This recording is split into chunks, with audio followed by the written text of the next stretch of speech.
सबसे पहले मैं अपने प्रेस के साथियों को आपके माध्यम से पूरे देश और प्रदेशवासियों को मैं रामनवमी की बहुत बहुत बधाई और शुभकामनाएं देता हूं। ऐसा त्योहार, ऐसे दिन जहां से अच्छी शुरुआत होती है। मुझे खुशी है इस बात की कि आज कांग्रेस पार्टी के नेता राहुल गांधी जी और समाजवादी पार्टी की आज हम मिलकर के प्रेस कर रहे हैं। पहले चरण का चुनाव उत्तर प्रदेश का होने जा रहा है और जो पश्चिम से हवा चल रही है वो पूरे के पूरे उत्तर प्रदेश और देश के माहौल को बदलने जा रही है। आज गाजियाबाद में बैठे हैं। इस बार भारतीय जनता पार्टी को गाजियाबाद से लेकर के गाजीपुर तक इंडिया गठबंधन सफाया करने का काम करेगा। आज किसान दुखी है। तमाम जो वादे किए थे, भारतीय जनता पार्टी की हर बात झूठी निकली। उनके वादे झूठे। न किसान की आय दोगुनी हुई, न नौजवान को नौकरी रोजगार मिला, और जो सपने दिखाए थे, नैतिकता का बुलबुला था, वो भी टूट गया। इलेक्टोरल बॉन्ड ने इनका बैंड बजा दिया। भारतीय जनता पार्टी सभी भ्रष्टाचारियों का गोदाम बन गई। न केवल भ्रष्टाचारियों को ले रहे हैं, बल्कि भ्रष्टाचारियों ने जो कमाया है उसको भी अपने साथ रख रहे हैं। जहां उत्तर प्रदेश देश का सबसे बड़ा प्रदेश है, डबल इंजन की सरकार में जो दावा करते रहे डबल इंजन, उनकी होर्डिंग देखिए आप कि अब डबल वहां पर नहीं दिखाई देते हैं, अकेले दिखाई दे रहे हैं। इनके प्रत्याशी होर्डिंग से गायब हैं। पेपर लीक के कारण और उसके मां बाप को अगर हम जोड़ लें तो ऐसे 60 लाख नौजवान हैं। 60 लाख नौजवानों का भविष्य अंधकार में डाल दिया।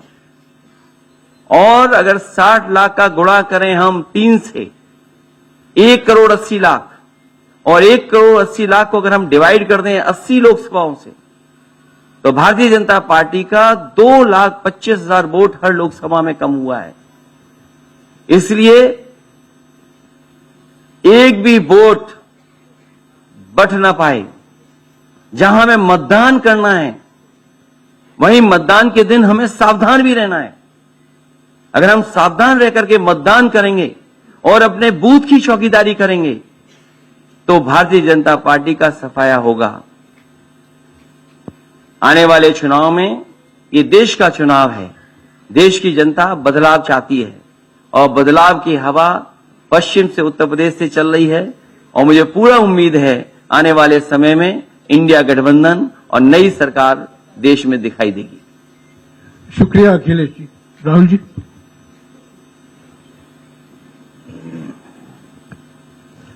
नमस्कार। रामनवमी की आप सबको, देश को बहुत बहुत शुभकामनाएं। ये चुनाव विचारधारा का चुनाव है। एक तरफ आरएसएस और बीजेपी जो संविधान है, लोकतांत्रिक सिस्टम है, उसको खत्म करने की कोशिश कर रही है, और दूसरी तरफ इंडिया गठबंधन कांग्रेस पार्टी संविधान को, लोकतंत्र को डिफेंड करने की कोशिश कर रही है, उसकी रक्षा कर रही है।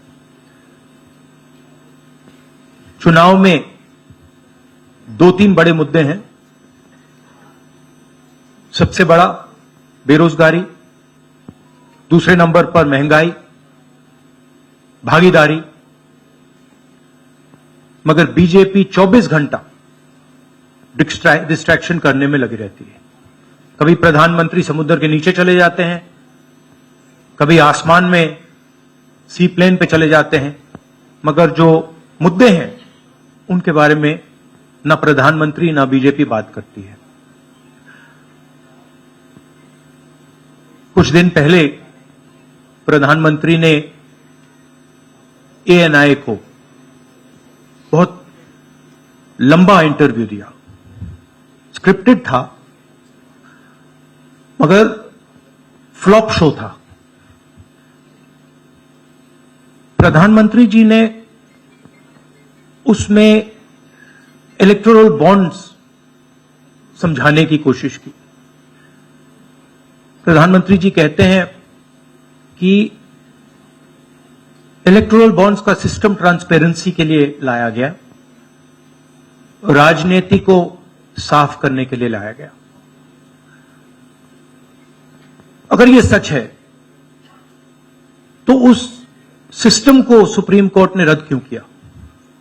और दूसरी बात, अगर आप ट्रांसपेरेंसी लाना चाहते थे तो जिन लोगों ने आपको पैसा दिया, बीजेपी को पैसा दिया, हजारों करोड़ रुपए दिए, उनका नाम आपने क्यों छुपाया था? और जिन तारीखों पे उन्होंने आपको पैसा दिया उसको आपने क्यों छुपाया था? पता लगता है हजारों करोड़ रुपए का कॉन्ट्रैक्ट किसी कंपनी को मिलता है, उसके एकदम बाद वो कंपनी बीजेपी को पैसा देती है। सीबीआई की इंक्वायरी होती है, ईडी की इंक्वायरी होती है किसी कंपनी पर, शुरू होती है, उसके 10-15 दिन बाद कंपनी करोड़ों रुपए बीजेपी को देती है और फिर सीबीआई की इंक्वायरी, ईडी की इंक्वायरी बंद हो जाती है। सड़क पे इसको एक्सटॉर्शन कहते हैं, एक्सटॉर्शन कहते हैं सड़क पे। तो ये जो है इलेक्टोरल बॉन्ड्स का जो स्कीम है, ये दुनिया का सबसे बड़ा एक्सटॉर्शन का स्कीम है।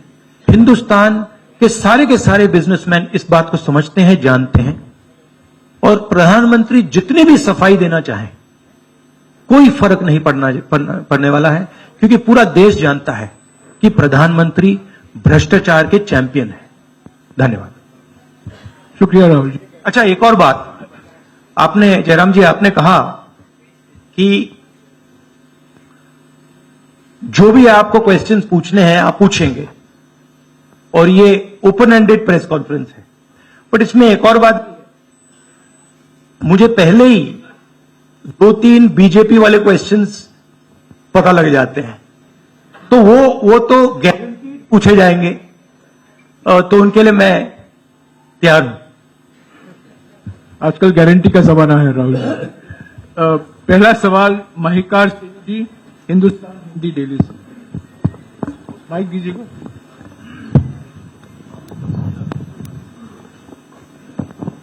राहुल जी, स्वागत है आपका। दोनों नेताओं, जबकि आज प्रचार का पहला चरण समाप्त होने वाला है, आपने मेरे मित्रों को थोड़ा सा कसरत करा दी, वो दिल्ली से यहाँ आए हैं। आपने गाजियाबाद में ही क्यों पीसी की? यूपी और दिल्ली छोड़ के गाजियाबाद में पीसी हो रही है। दूसरा सवाल ये है राहुल जी से कि लोग तो गुजरात छोड़कर पीएम बनने के लिए बनारस आते हैं, आप बाय नाइट चले गए, तो क्या अमेठी या रायबरेली से आप लड़ेंगे? ये बीजेपी वाला क्वेश्चन है, ये पत्रकार का सवाल। पहले ही opening ball BJP question. Very good, शाबाश। देखिए, अमेठी की बात कांग्रेस का डिसीजन है, जो भी मुझे ऑर्डर मिलेगा मैं वो करूंगा। सीईसी मीटिंग, हमारी पार्टी में सीईसी मीटिंग्स में ये डिसीजन लिए जाते हैं। बट पहला बीजेपी का question, good question, thank you. Amar Ujala से निशा, आप थोड़ा शांत हो जाइए यहाँ प्लीज। बहुत बहुत स्वागत है। मेरा सवाल आपसे ये है कि यूपी में न केवल यूपी में बल्कि पूरे देश में इस बार कांग्रेस ने अपने बहुत कम प्रत्याशी 268 अभी तक सामने आए हैं और यूपी में तो 80 सीटों के मुकाबले केवल 17 सीट हैं। ऐसा क्यों? क्या ऐसा मान के चल रही है कांग्रेस की आप कमजोर चल रहे हैं, या यूपी में कमजोर है कांग्रेस इसलिए सपा या आपके गठबंधन बाकी सहयोगी पार्टी सीट नहीं देना चाह रही है? नहीं, हमने डिसीजन लिया है कि इंडिया गठबंधन चुनाव लड़ेगा और हमने सीट शेयरिंग की है और ओपन माइंडेड तरीके से दिल खोल के हमने सीट शेयरिंग की है। हम चाहते हैं कि थोड़ी सी हम फ्लेक्सिबिलिटी दिखाएं और ओपन माइंडेड तरीके से हम चुनाव लड़ें, इसीलिए हमने स्पेस हम अपने पार्टनर्स को दी है, पर इसका कोई कमजोरी का मतलब नहीं है। पीटीआई से अनवर। राहुल जी, मेरा सवाल आपसे है कि पिछले बार जो आप दोनों लोगों का गठबंधन था वो सफल नहीं हो सका उत्तर प्रदेश में। एक बार फिर आप लोग साथ आए हैं और प्रधानमंत्री ने पिछले दिनों कहा कि ये दो लड़कों की फ्लॉप फिल्म है जो इस बार भी फ्लॉप होगी। तो आगे आप क्या उम्मीद कर रहे हैं इस गठबंधन से? उत्तर प्रदेश में कितनी सफलता मिलेगी और कितनी सीटों की उम्मीद है इस बार आप लोगों को? देखिए, मैं सीट्स का प्रेडिक्शन तो नहीं करता हूं। जनरल बात कह सकता हूं कि बीजेपी को मुझे लग रहा था 15-20 दिन पहले कि 180 से 180 तक जाएंगे, अब मुझे लग रहा है 150 तक जाएंगे। हर स्टेट में हमें रिपोर्ट मिल रही है कि हमारा चुनाव इंप्रूव कर रहा है और अंडर करंट है।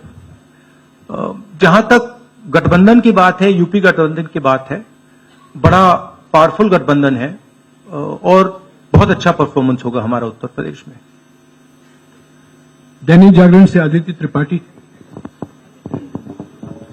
आप दोनों का बहुत बहुत स्वागत है। मेरा प्रश्न यह है कि उत्तर प्रदेश में एनडीए गठबंधन रोकने के लिए आपकी क्या रणनीति है? सॉरी, क्या? उत्तर प्रदेश में एनडीए गठबंधन को रोकने के लिए आपकी क्या रणनीति आप दोनों लोगों की? उत्तर प्रदेश में नेशनल लेवल पे मैं आपको हमारा फाउंडेशन बता देता हूं और वही आइडियाज हम उत्तर प्रदेश में भी चलाएंगे। देखिए, पिछले 10 सालों में नरेंद्र मोदी जी ने नोटबंदी करके, गलत जीएसटी लागू करके, और जो बड़े बड़े अरबपति हैं, अदानी जी हैं, उनका पूरा सपोर्ट करके जो रोजगार पैदा करने का सिस्टम था उसको उन्होंने खत्म कर दिया है। तो सबसे पहला काम जो रोजगार हिंदुस्तान के युवाओं को मिलना चाहिए उसको एक बार फिर स्ट्रेंथन करने का है। उसके लिए हमने अपने मैनिफेस्टो में 2-3 आइडियाज दिए हैं। एक आइडिया रेवोल्यूशनरी आइडिया है,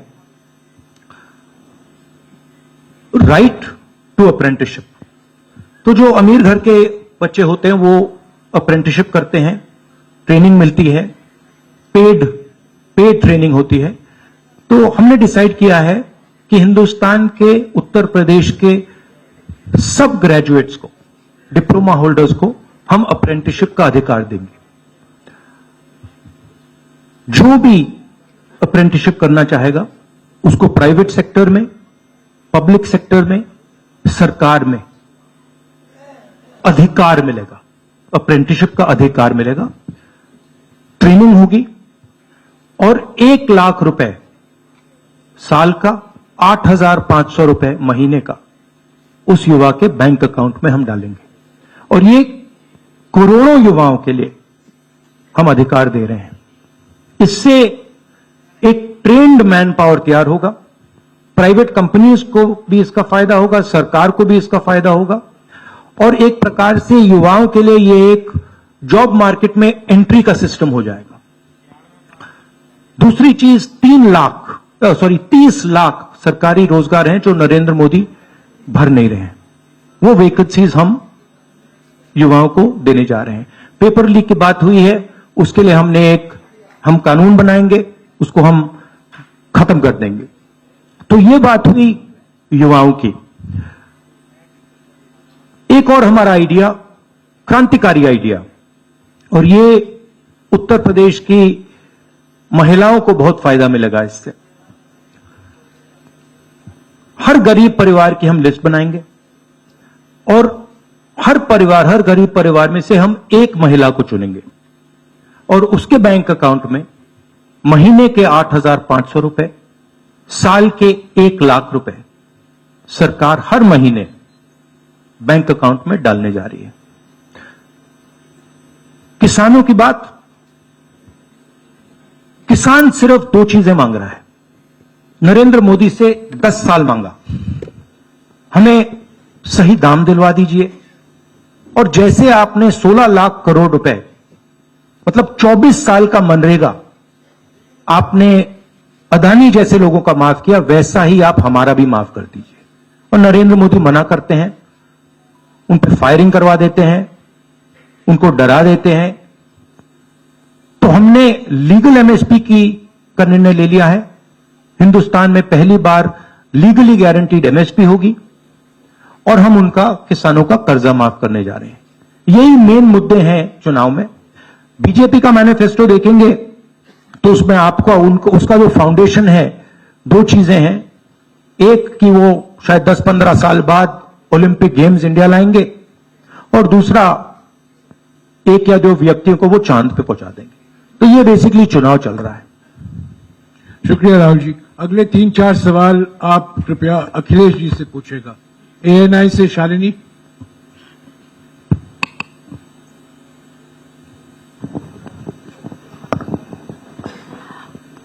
पहला सवाल राहुल जी से है। अखिलेश जी से पूछेगा प्लीज। उन्होंने कृपया लगा दिया, इसलिए अब हमसे पूछिए। दोनों से पूछूंगी सर। पहला सवाल राहुल जी से है, जैसे कि पीएम ने कहा है कि मैं देश बचा रहा हूं, लेकिन इंडिया अलायंस जो है वो परिवार बचा रहा है, इस पर क्या कहेंगे सर? और जो दूसरा सवाल, सेकंड बीजेपी क्वेश्चन। सर दूसरा जो सवाल है मेरा वो ये है, जादूगर कहा है उन्होंने राहुल जी को, और उन्होंने कहा एएनआई को जब इंटरव्यू दिया उसमें बोला कि ऐसा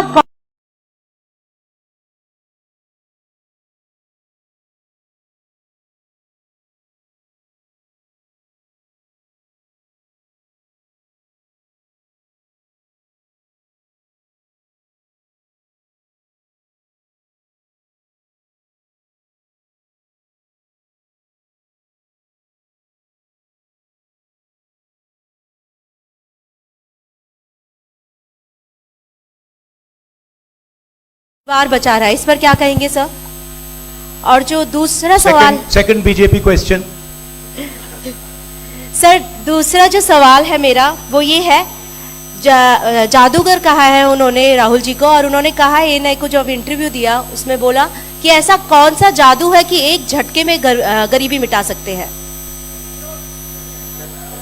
मैं जानना चाहता हूं ऐसा कौन सा जादू है कि एक झटके में गरीबी मिटाई जा सकती है।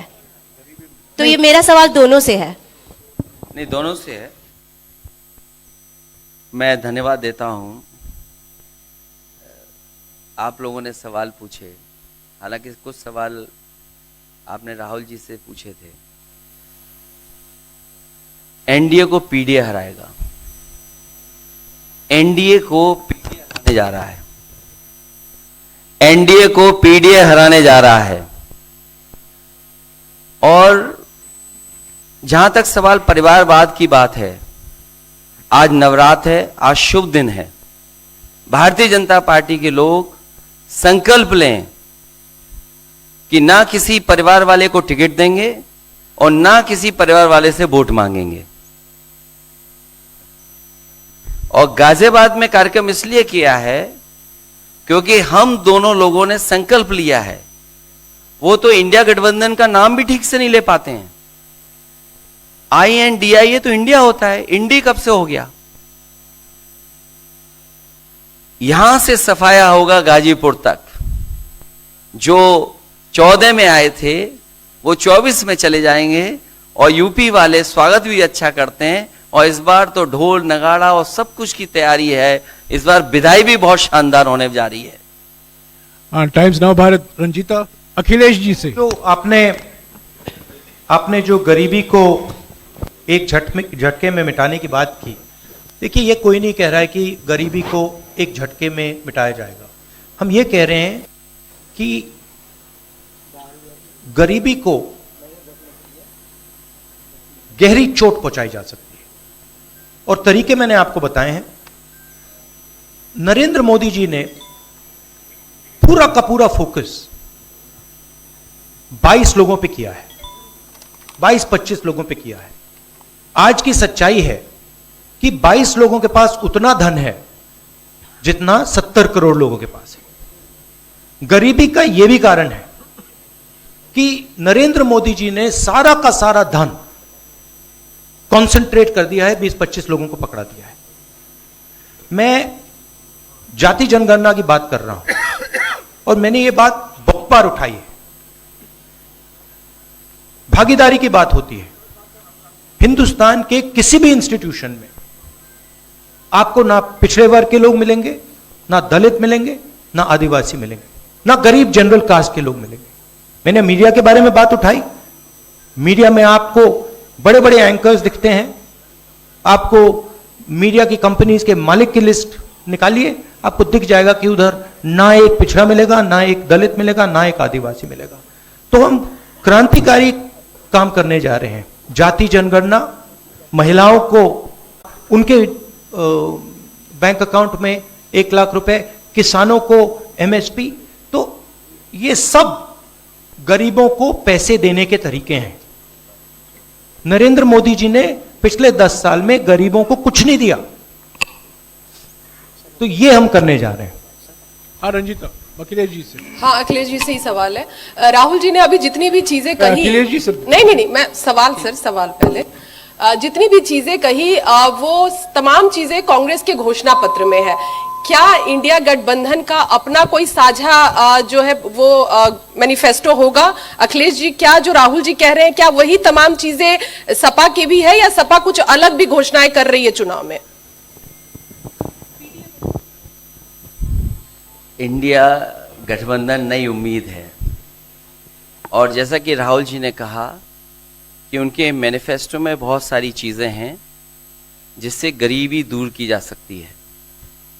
उसी से जोड़ करके मैं ये कहना चाहता हूं कि जिस समय हमारा देश का किसान खुशहाल हो जाएगा, जिस दिन देश के किसान को अपनी लाभकारी मूल्य मिलने लगेगा फसल का, और मैं समझता हूं जितने भी राजनीतिक दल हैं और खासकर जो इंडिया गठबंधन के साथी हैं, वो ये बात कह रहे हैं कि हम एमएसपी की गारंटी देंगे या किसानों को लाभकारी मूल्य देंगे, और जिस दिन भारत सरकार किसानों की आय बढ़ा देगी, गरीबी दूर होना शुरू हो जाएगी। और मैं कई मौकों पर कह रहा हूं कि जाति जनगणना भी एक हमारा मुद्दा है। बिना सामाजिक न्याय के, बिना जाति की गैर बराबरी खत्म किए हुए हम अपने समाज को आगे नहीं बढ़ा सकते। और जैसा राहुल जी ने कहा कि खुशहाली के लिए जाति गणना जरूरी है, तो जाति गणना, सामाजिक न्याय और पीढ़ी की लड़ाई को लेकर के हम चलेंगे। उससे गरीबी भी दूर होगी और मान सम्मान भी मिलेगा। विक्रांत, एक चीज और देखिए, ये जो हमारा मैनिफेस्टो है, ये जरूर कांग्रेस पार्टी का मैनिफेस्टो है, मगर इसमें जो आइडियाज हैं वो इंडिया गठबंधन उनकी आइडियोलॉजी के आइडियाज हैं। और अगर समाजवादी पार्टी का कोई सजेशन हो या किसी और भी इंडिया गठबंधन की पार्टी का सजेशन हो, उसको हम सब ऑन बोर्ड करेंगे। तो हमारा मतलब जॉइंटली काम होता है। हम बातचीत करके, कंसल्ट करके काम करते हैं और फ्लेक्सिबिलिटी दिखाते हैं। और हम लोग G20 की तरह नहीं है, केवल 2 का चलता हो, बाकी सब 0 हो। साथ आए हैं, आखिर क्या वो मोमेंट क्या था जब दोनों के दिल में आया कि हाँ हमको साथ आना चाहिए, जरूरी है? 7 साल बाद दोनों के दिल में कब ये मोमेंट आया कि हाँ चलना है साथ? मूवमेंट क्यों बताना, हम साथ आ गए और साथ आ गए, साथ आ गए, यही मूवमेंट है।